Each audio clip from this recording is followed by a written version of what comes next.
News. 11 teachers and a head teacher have been arrested over alleged malpractices in the ongoing Basic Education Certificate Examination BCE. The 12 were picked up at 2 examination centers in the Ofinsu municipality in the Ashanti region and the Snasi RC Basic School in Brekum in the Bruno region. Ahead of the examinations, the Ghana Education Service had cautioned all stakeholders to desist from any form of misconduct as it sought to deal with the perennial paper leakages. The head of WAEC's legal department, Rev Victor Blue, is joining us via phone for an update. Hello, good afternoon, Reverend. Good afternoon. And thank you so much for joining us on News Hour. Reverend, 12 persons have been arrested for examination malpractices. What are the offenses? Well, so if you look at the WAEC Act, that is West African Examinations Council Act 2006, at 719, you would realize that Section 3 says that illegal possession, knowledge or use of examination papers, and it goes on to say that a person who before or during an examination conducted by the council A is in possession of an examination paper, B is found to have had full knowledge of the content of an examination paper, or C makes use of an examination paper or the content of it in any manner whatsoever, which I believe is relevant to the facts here, without lawful authority, the proof of which shall be on that person commits an offense. So I would say that based on the facts of the case, the police are likely to charge these persons with making use of an examination paper or the content of it in that manner that they did without lawful authority. That they did. What did they do, please? Yes, thank you very much. So according to the facts of the case that have been briefed, these persons who were arrested, one of them being an vigilator and the others being teachers of the school, were found to be engaged in snapping of the questions, particularly social studies 1, that is social studies paper 1, that is the objectives, snapping them with their phones, getting out of the examination room to solve them and use carbon paper to make photocopies of it or copies of it, and bringing the solution back to the candidate in the examination room to copy or to use in answering the question, which is cheating.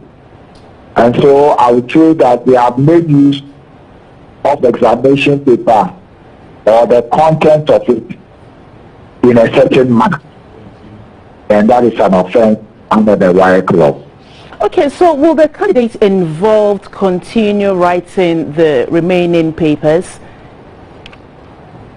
Yes, the practice has been to allow the candidates who in this particular situation were not the initiating persons to continue the examinations, get their statements on paper, and then take the necessary action after the paper.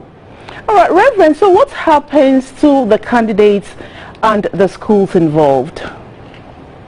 Well, of course, you know, when these things happen, you receive briefing and then you investigate further so that you can take the necessary actions.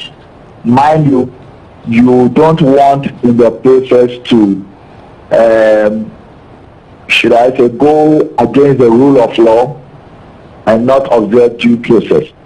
So I'll say that due process will be observed and the necessary procedures employed to make sure that those who are deserving of sanctions should be sanctioned and those who are not deserving will not be sanctioned. Right, the examination is in day 2. What is your assessment so far?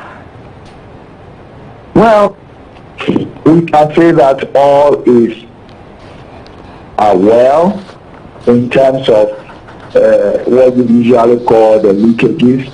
We can say that there has not been any leakage. What has happened when it's worrying, though, is this usual practice of snapping copies of the exam papers after the papers have begun, and then with the mind of solving them outside of the exam room and finding a way of getting the solutions back to the candidate. This is really what is a worry. But then we can say that with the issue of the question papers coming out before the start, that has not happened. And so it's a mixed bag. We are happy that by and large it's going on smoothly at the various centers. But we can't say we are happy that there's this mapping of questions after the exam has started and sending the solutions, find a way to send the solutions to the candidates in the exam room. That is a worrying trend that we look forward to stamping out. All right. Yes. All right, and thank you so much, Reverend, for your time. And Reverend Victor Blue is the head of WIE's legal department. We also gleaned the thoughts of the executive director of the Institute for Education Studies, Mr. Peter Antipate, on this disturbing development. Good afternoon, sir, and thank you so much for joining News Hour. So, sir, let's start with your assessment with the BEC examination so far. Well, I would think that it's been okay. We were not really expecting any unfortunate incident, but our monitoring so far seems that everything is on course as we've experienced over the years. So how did you take the news that some teachers and invigilators have been caught or arrested for alleged examination malpractices despite being cautioned by GES not to engage in such acts? That is very unfortunate.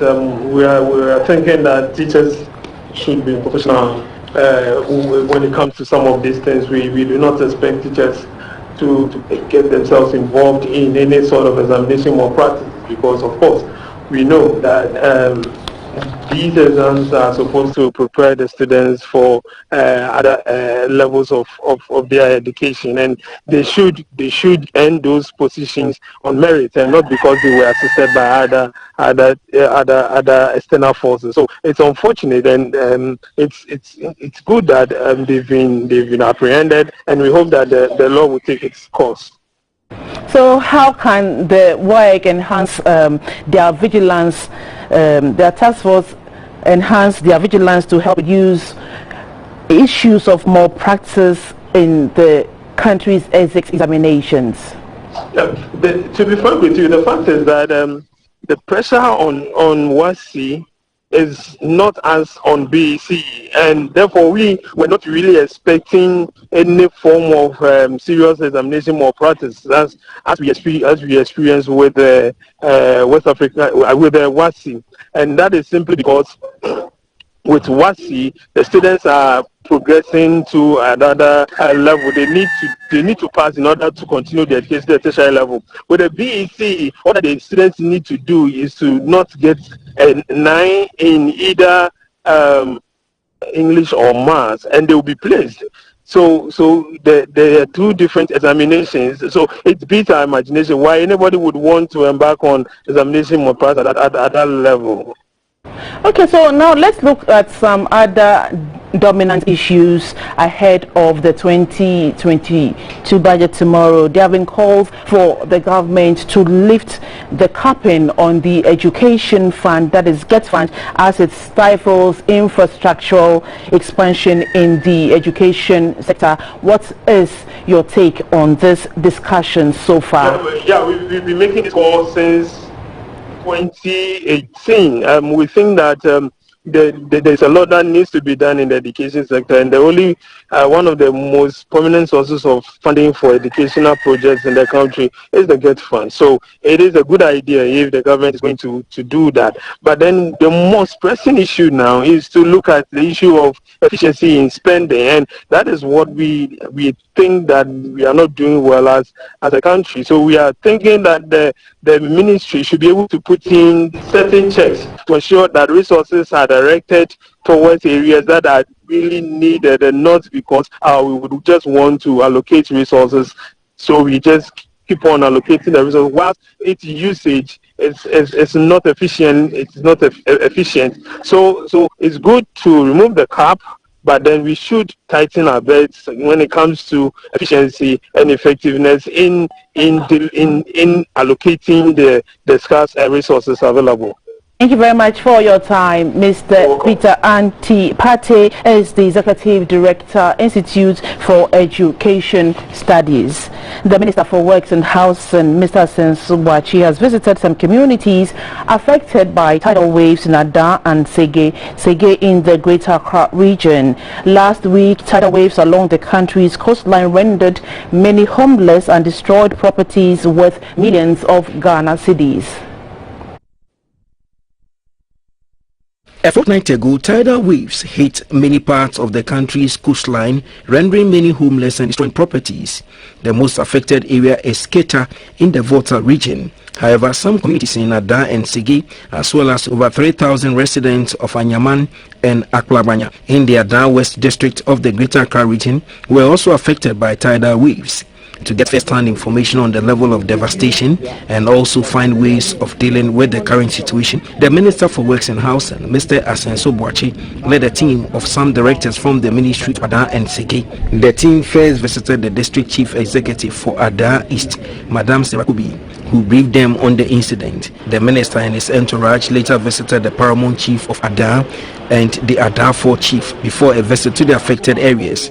According to the Paramount Chief of Ada, Nene Kabute, the communities with all tourist sites in Ada may no longer exist if nothing is done to stop the devastating effect of tidal waves in the area.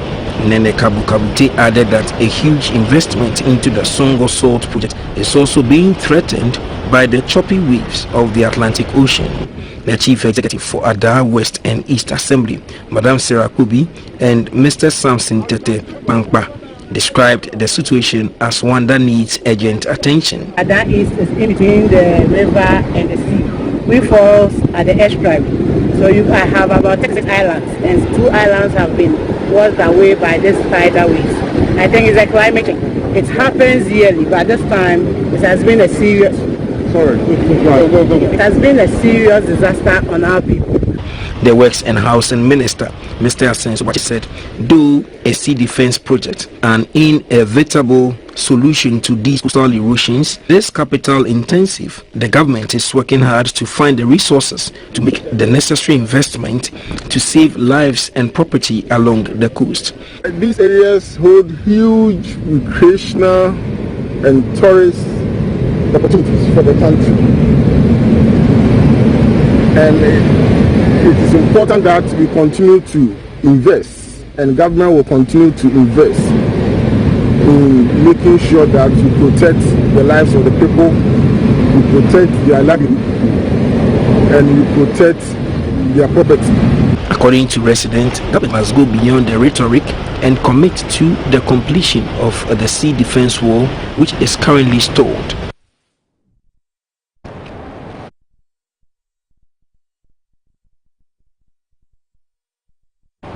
Ahead of the second Global Disability Summit in February 2022, the Ghana Federation of Disability is urging the government to take immediate steps to meet the unfulfilled commitments made during the 2018 summit, which include commitment to ensure the speedy passing of the amendment to Ghana's Persons with Disability Act 2006 Act 715. At the launch of 100 Days to the Global Summit in Norway, the Federation is calling on the government to show leadership on the continent and ratify the African Disability Protocol. The group has also called on other member states of the African Union to urgently do same. Joining us via the phone line is the chairman of the National Advocacy Committee of the Ghana Federation of Disability, Mr. Alexander Bankole Williams, to give us insight into the Global Summit.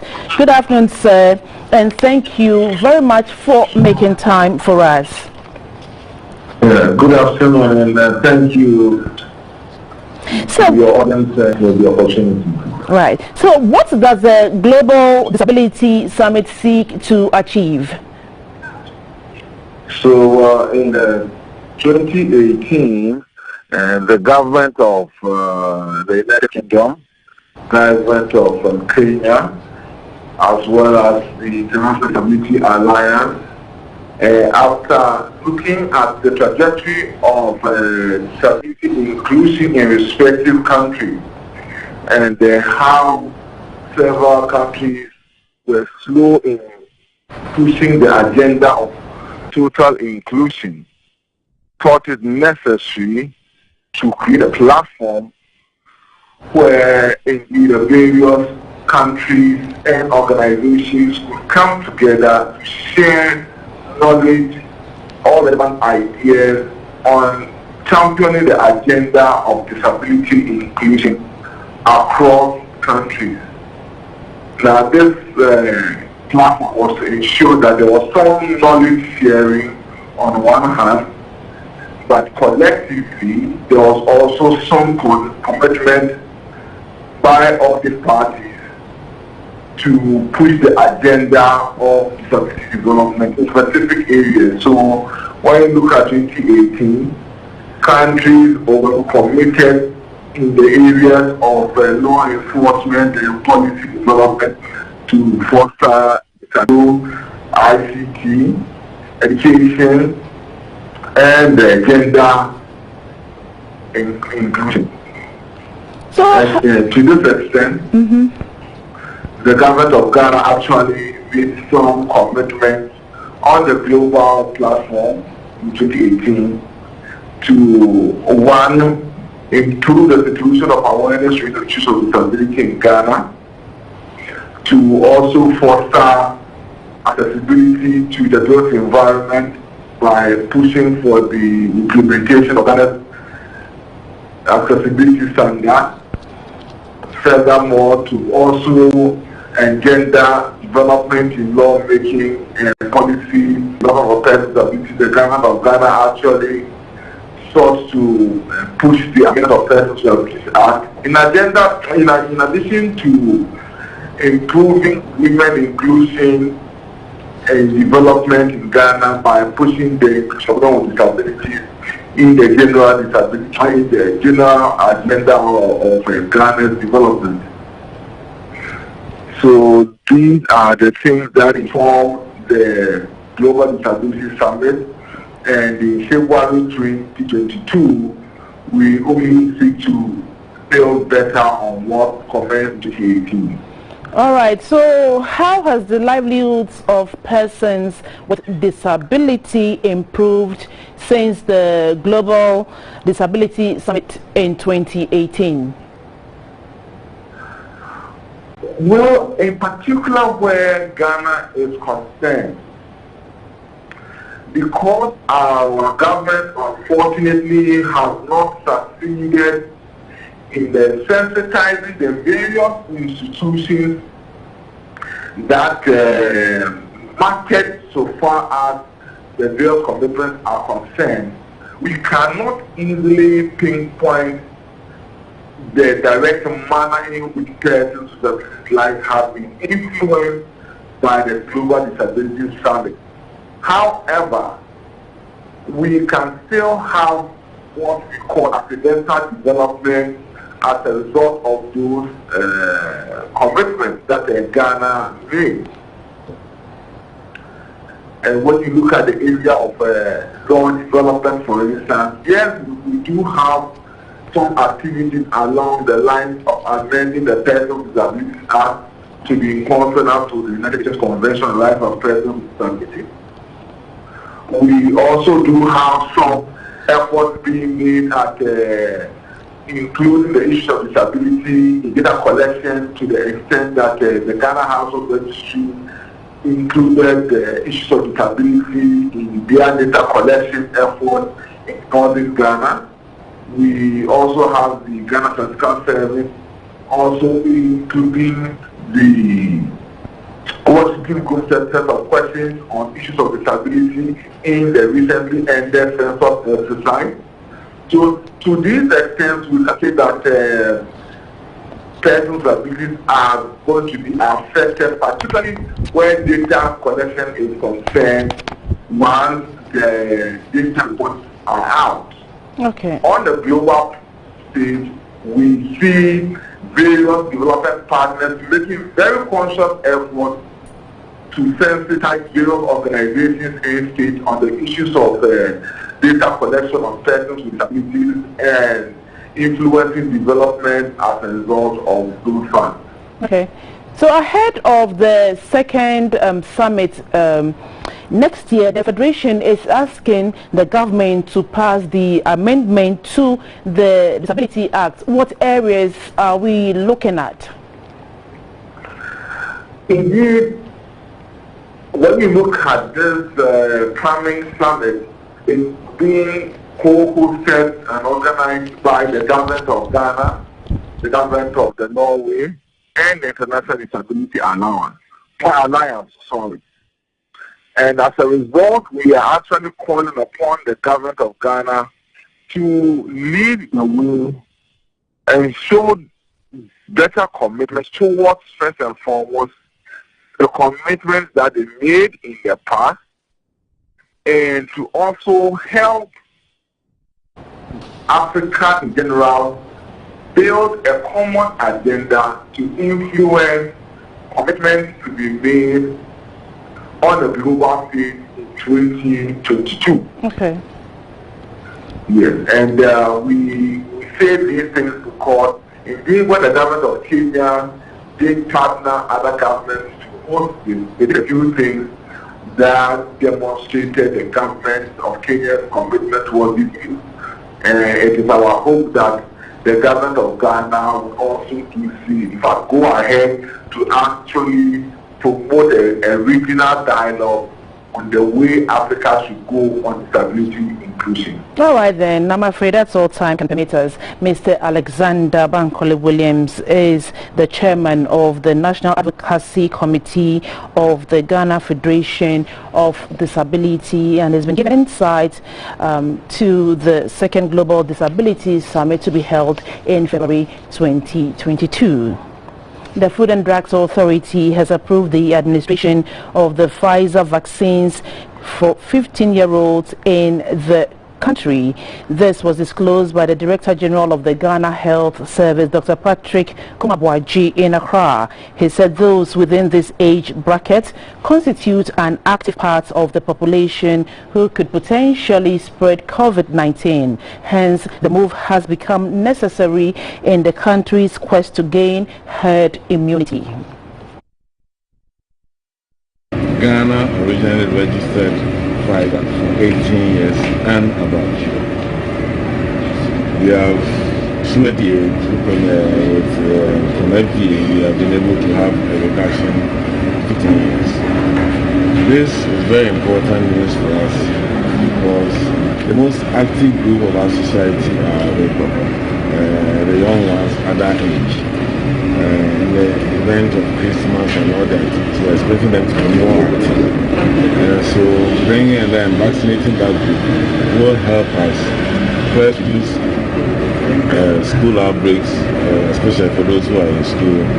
Secondly, it's going to help us reduce the transmission to the adults, because COVID is about movement, and those who are very active are the ones who bring it home when you check the donor. And obviously it will also be part of the group that will allow us to get a proper herd immunity if we add that group to the total population to be vaccinated. Most of them will be in secondary schools. Some may be in GSS 3, depending on the age. We're engaging a bit stakeholder, the Ghana Education Service, on the modalities on how we can have it done. And of course, the general public in terms of out-of-school kids who are of that age are all qualifying for the vaccination. Yes, watching news live on GBC News and GTV. We're taking a short break. Please don't go away.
Thank you so much for staying on. The Ghana Health Service, in collaboration with the Alliance for Reproductive Health Rights, has begun disseminating findings of a survey conducted to assess Ghana's health facilities' capacity to respond to the COVID-19 pandemic while maintaining essential health services.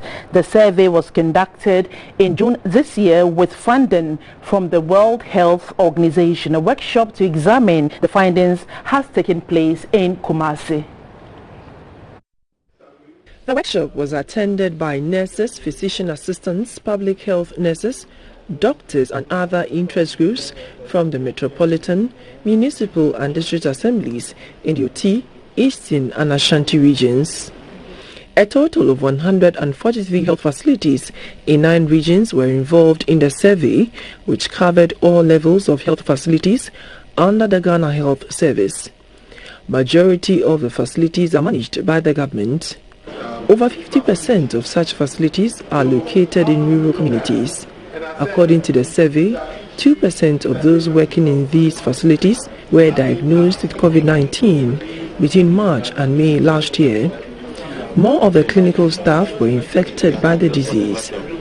The Deputy Director General of the Ghana Health Service, Dr. Anthony Adofo-Fosu, said the survey was needed to identify and address the gaps in service delivery in the wake of the COVID-19 pandemic. During the COVID period, we were concerned that if the cases go up, will we be able to cope? Because we saw in Europe and America how the system collapsed. So then we needed to look at what we call the surge capacity. And then also the whole issue is that we are not Ghana COVID service, we are Ghana Health Service. So the other services, which we call the essential service, like immunization, like OPD, like family planning, deliveries, we should still be able to continue it. So we need to judge whether and assess whether we could do that. And then also the community, which is a huge part. What are their concerns? What are their fears? And then the vaccines that we are bringing, what is the attitude towards it? Dr. Anthony Adofo-Fosu disclosed that Ghana is on the verge of winning the fight against COVID-19, but was quick to caution that if people stopped observing the safety protocols during the Yuletide, the country might experience another surge in infections. The program's director of Alliance for Reproductive Health Rights, Ni Akonosape Anoba, said it is important for civil society organizations to work closely with the Ghana Health Service to address the gaps in the health delivery system.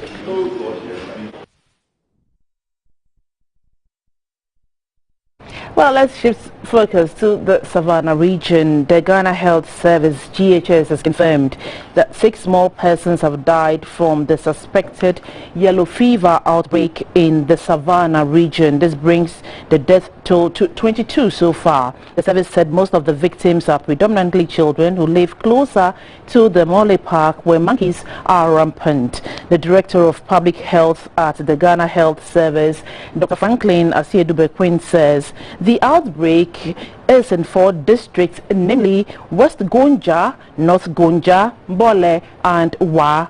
Meanwhile, the Directorate had dispatched medical personnel to the affected communities to vaccinate and screen the residents. The Director of Public Health at the Ghana Health Service, Dr. Franklin Asiedu-Bequin, is on the phone line to shed more light on the issue. Good afternoon, sir, and thank you so much for joining News Hour.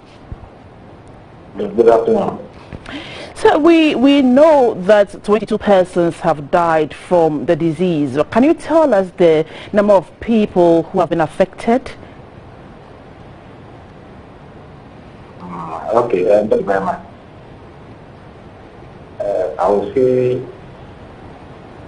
you see, we have actually developed a case definition, and we are using it to collect the cases. So there are instances that are being negative.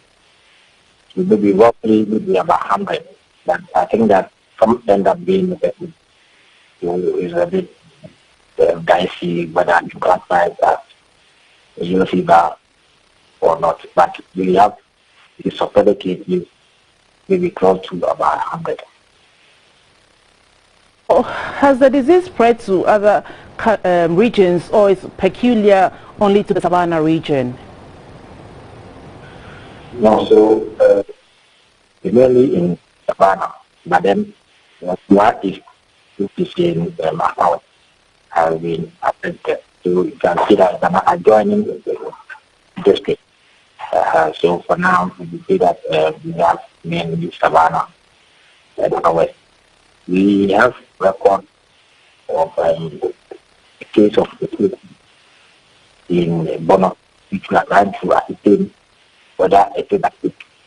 We sought medical service in Bono.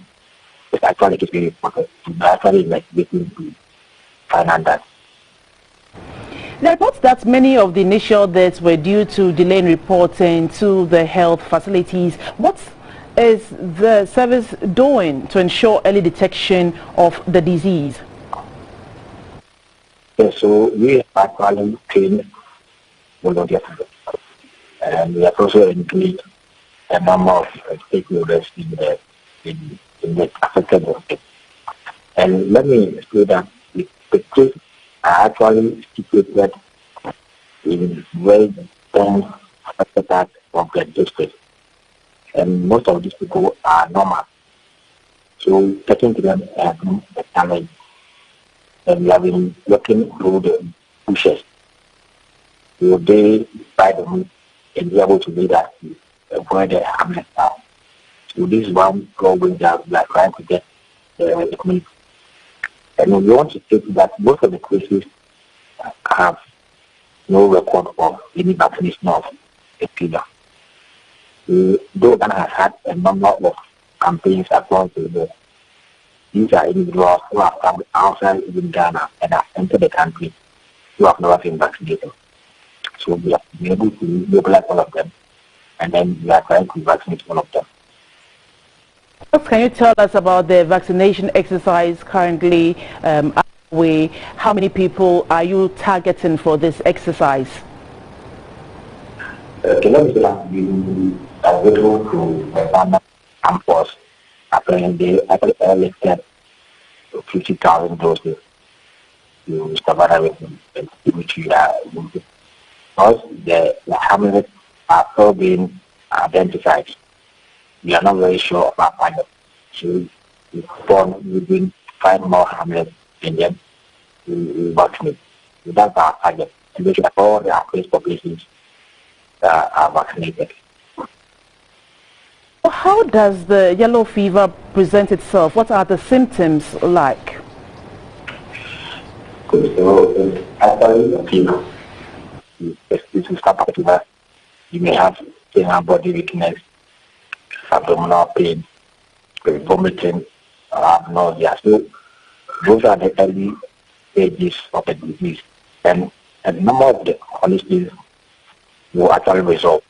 And about 10 to 20% of individuals will progress to the severe form, and then at that stage, we have the living tendency. So that is how come we are having a number of people. So the TB actually deployed a team from experts from the national level, and we are working with experts from family teaching also to manage the complicated cases. In some cases, you may have to give them cold blood or fresh person plasma to address the living condition. Very much, and Doc, for your time. The Netherlands Embassy in Ghana has held a stakeholders engagement in the cocoa sector to deepen collaborations to help build the resilient cocoa sector in Ghana. The main event tagged 2021 Orange Cocoa Day focused on key issues including climate change, deforestation and loss of biodiversity, child labor issues and ensuring a decent living income to the cocoa farmers linked to the cocoa enterprise. So Ofori Wadako has more. Netherlands is the largest importer of cocoa beans from West Africa, importing between 600,000 to 750,000 metric tons per year. On the other hand, Ghana derives over $1 billion in its kitty and employs over 800,000 farmers. The Netherlands ambassador to Ghana, Mr. Jeroen Veil, said that both countries have a common interest in the cocoa sector, hence addressing sustainability issues is crucial and timely. There is a lot of exchange that needs to be done between the different government entities, between the private sector and the government, and between civil society. The program manager for Solidaridad's Cocoa Rehabilitation and Intensification Program, Mr. Hammond Mensah, said that by the end of 2021, 51 new rural service centers (RSCs) would be established in addition to the centers that are functioning in cocoa districts. Currently, have a cooperative that has established rural service centers at each of its societies, about 30 of them. Now, if you add them to the 51, you have about 81. Now, if you look at the employment across these RSCs, we are talking close to 2,000 young men and women. The Chief Executive Officer of Cocoa Board, Mr. Joseph Boahin Edu, said that in an attempt to preserve the environment, tackle climate change issues, restore the environment and enhance the lives of farmers and their communities, the government is implementing programs within the cocoa landscape. To promote sustainability in cocoa production, Cocoa Board is distributing shade trees to cocoa farmers and encouraging farmers to maintain at least 80 economic shade trees per hectare on their farms. There was a panel discussion on challenges that impede productivity in the cocoa sector and market-based models that needs nurturing and adoption in the rural service centers (RSCs). The Orange Cocoa Day was facilitated by Solidaridad, an international civil society organization. It was on the theme promoting service delivery in Ghana's cocoa landscape for cocoa sustainability. For GBC News, Ofori Wadako reporting. We have more stories ahead. Please don't go away.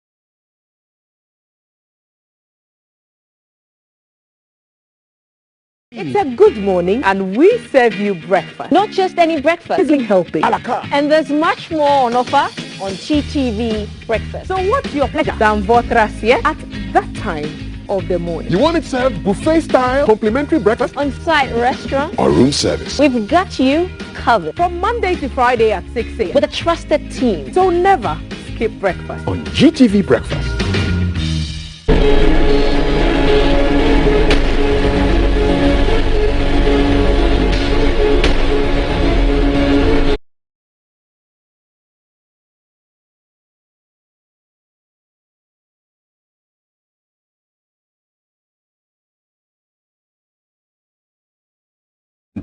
The 2022 budget statement and economic policy to Parliament, sustaining the post-COVID recovery, digitizing the economy, raising revenue, curtailing the country's debt portfolio will engage the attention of the Finance Minister. Dealing with the country's rising unemployment situation is also expected to feature prominently. We'll be live in studio and on the ground from Parliament House. You don't want to miss our pre- and post-budget analysis live on GTV and on Facebook at Ghana Broadcasting Corporation. Ahead of that particular presentation, our Ashanti regional correspondent Nicholas Osesu is on standby with some expectations of residents in the Ashanti region. Good afternoon to you, Nicholas. And what are the expectations of the people you've been speaking to? Where you speaking to us from?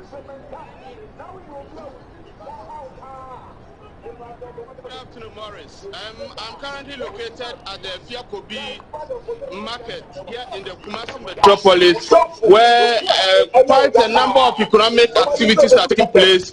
And I would want to, without wasting much of our time, I would want to zoom straight to the main target here, who are going to tell us specifically what the expectations of the budget statement to be read to Parliament tomorrow by the Finance Minister. So I will not want to waste much of our time. I would want to engage some of the people. Now, I would want to engage the station masters to tell us what the economic situation in the country has been so far and what the expectations are. Good. But you know, man, this is a crime. But where they were? Station master. I did station. But you know, okay. But you wouldn't say that you have no finance minister or read budget to a parliament. Now, a few senators are buying to know as he affecting one answer anymore. I feed the I think the people who are no apostle is another for no matter as the mayor. So, the vampires are banned baby, they are for my mind. And teaching a finance equal read budget for next year, no, and then I'm going to help you. For my mind, who are never from now. Spare parts, back for my mind. So, I have found your farmers, so what's enough? You're finding in the fire now to come to the flight to Santawa. Upon your book, I can okay, so you don't quite get into the following your two down to finding your mind. Okay. So Morris, the station master for the NG Asenkregwa station here at the Fiakobi market is telling us this year has not been fair with them in terms of economic well-being, and they are complaining about the potholes on their roads. They are calling for construction of their roads, and they are also expecting the government to do something about the petrol, the fuel situation. I also have a seller here to deal with the I hand you back to the studio. Madam Mahai. But I process. But on after there. But actually, I'm here. Ghana for the sample, or I can for a parliament for read budget. Again, I'm here to say, I buy a mama appear a coming. I never boy, it's someone. Pano, no, Nipane, Chano, and board. And I answer for Patricia, I said, a board, yes, and a man from. Oh, okay. What else, Madam, also today? About some apple. Okay. Now, Musana Musa share a bind setting a million apartments budget, baby. Now, when they are power bunch, there's a name on the board. Every year, they're about a month. I know a pair of 2 bedroom with the number 30 name and the other Senator. If you are by 1 year a man in children. I feel more than I won't try my name. I want to look up where we are 2 more. I look for the one song. Right. Okay. Yeah, that's it. They are coming for a reduction in the prices of fuel product, petrol product on the market. Sure. And so we have been reporting to you from the Asenkreba Enchi lorry station and then Samra Boy, that is in the western region. That is where they load, they pick their clients or commuters from the Ashanti region. They come here to trade in bulk and go back to those areas to trade in those things. So they have a lot of concerns they have raised with us. So right, thank you very much. Ashanti regional capital of Kumasi, Nicholas Oseusu reported for GBC News. Back to you in the studio, Morris. Right, thank you very much. Nicholas Oseusu is Ashanti regional correspondent there. And so tomorrow we get to see whether Finance Minister introduces some measures to cushion the vulnerable against rising fuel prices, which is affecting almost everything in terms of price. The Association of Ghana Industries has called on GUTA to put the fate of local industries in cognition as the union aggressively campaigns for the maintenance of the 50% benchmark value reduction. According to the CEO of the AGI, Mr. Sefchuma Kwabwa, local industries have borne the brunt of the dire effect of the policy since its implementation in 2019. Instead of the universal policy to all imports, the Association of Ghana Industries believes imports which come to compete with locally manufactured products be exempted from the policy. It is important for government to cushion local products for which there is local production capacity. Secondly, we urge government to maintain the benchmark policy for manufacturers for their raw material imports to help grow the real economy. We support economic cooperation and multilateral trade agreements. The reason why Ghana has signed a number of trade agreements. But we also note that signing the trade agreements such as AFTA and the Interim Economic Partnership Agreement alone will not guarantee the gains we desire. Meanwhile, the Automobile Dealers Association of Ghana has rallied behind GUTA as the trader group appeals against the reintroduction of the 50% benchmark value reduction. A former General Secretary of the Car Dealers Association, Mr. Clifford Ansu, told GBC News reversing the policy will lead to hikes in vehicle and vehicle spare parts in the country. If what we are all seeing in social media and other platforms is true, then of course we are going to be in trouble. Because now, the vehicles that are even selling them for 20,000, because of the benchmark, well, that is why we are able even to sell them 20,000. But when they take them off, it means that we need to increase the price from 20,000 to maybe 25,000. Because the duty that we're paying, 30% of that the duty was taken out as a benchmark value. But if it's going to be added together with the numerous taxes and that we are paying, then I can tell you that the situation in 2022 is going to be unbearable. So some of these taxes and some of these levies have come to replace the benchmark value that we're taking off. If they are going to bring that benchmark value that we're taking off to us again, then things are going to escalate. It is not that the benchmark value was taken and therefore it is not reflecting on the vehicles and cars that we are selling, the prices. No. Let's go to the interbank forex market and get latest on how the CD is performing. We also update you on latest price of major commodities on the international market.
After this break, stay with us.